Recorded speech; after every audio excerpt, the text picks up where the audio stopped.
Hindi man ako perpektong ina, ginagawa ko naman ang lahat ng makakaya ko para mapalaki ng maayos ang aking mga anak.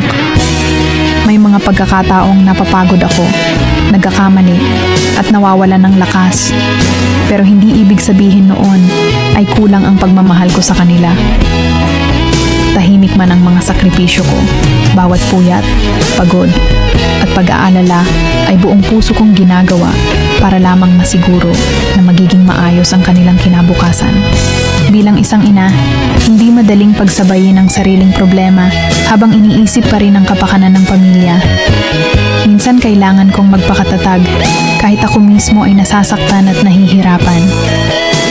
May mga araw na pakiramdam ko hindi sapat ang lahat ng ginagawa ko. Pero patuloy pa rin akong lumalaban dahil mahal ko ang aking mga anak ng higit pa sa sarili ko.